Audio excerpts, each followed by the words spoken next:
These things all went together to make the most hateful, most beautiful single scene I have ever known. Have you ever seen something so tragic yet so beautiful? This may be an erupting volcano or lightning striking a tree. For one reporter, it was London in 1940 during World War II. A war so tragic caused such a beautiful sight for Ernie Pyle that he couldn't help but report on it for the world to hear. A dreadful masterpiece by Ernie Pyle. London, December 30th, 1940. Someday, when peace has returned to this odd world, I want to come back to London, to stand on a certain balcony on a moonlit night and look down upon the peaceful silver curve of the Thames with its dark bridges. And standing there, I want to tell somebody who has never seen it how London looked on a certain night in the holiday season of the year 1940. For on that night, this old city, even though I must bite my tongue in shame for saying it, was the most beautiful sight I have ever seen. It was a night when London was ringed and stabbed with fire. They came just after dark, and somehow I could sense from the quick, bitter firing of the guns that there was to be no monkey business this night. Shortly after the sirens wailed, I could hear the Germans grinding overhead. In my room, with its black curtains drawn across the windows, you could feel the shake from the guns.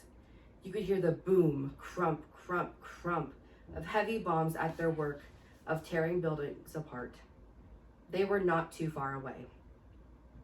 Half an hour after the firing started, I gathered a couple of friends and went to a high, darkened balcony that gave us a view of 1/3 of the entire circle of London. As we stepped out onto the balcony, a vast inner excitement came over all of us, an excitement that had neither fear nor horror in it because it was too full of awe. You have all seen big fires, but I doubt it if you've seen the whole horizon of a city lined with great fires, scores of them, perhaps hundreds. The closest fires were near enough for us to hear the crackling of flames, and the yells of firemen. Should I just cut it right there then? Yeah. Okay. The closest fires were near enough for us to hear the crackling flames and the yells of the firemen. Little fires grew into big ones even as we watched. Big ones died down under the firemen's valor, only to break out again later. About every 2 minutes, a new wave of planes would be over. The motors seemed to grind rather than roar, and to have an angry pulsation like a bee buzzing in blind fury.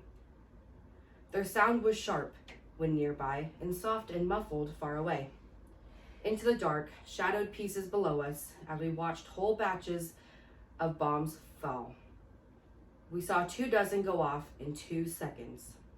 They flashed terrifically, then quickly simmered down to pinpoints of dazzling white, burning ferociously. The greatest of all the fires was directly in front of us. Flames seemed to whip hundreds of feet into the air. Pinkish white smoke ballooned upward in a great cloud, and out of this cloud there gradually took shape, so faintly at first that we weren't sure we saw correctly, the gigantic dome of St. Paul's Cathedral.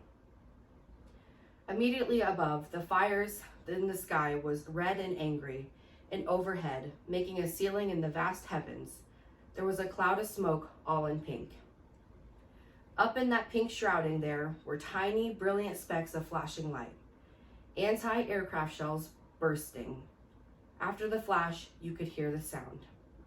Below us, the Thames grew lighter, and all below were the shadows, the dark shadows of buildings and bridges that formed the base of this dreadful masterpiece. Later on, I borrowed a tin hat and went out among the fires. That was exciting too, but the thing I shall always remember above all the other things in my life is the monstrous loveliness of that one single view of London on a holiday night. London stabbed with great fires, shaken by explosions, its dark regions along the Thames sparkling with pinpoints of white-hot bombs, all of it roofed over with a ceiling of pink that held bursting shells, balloons, flares, and the grind of vicious engines. And in yourself, the excitement and anticipation and wonder in your soul that this could be happening at all. These things all went together to make the most hateful, most beautiful scene I have ever known.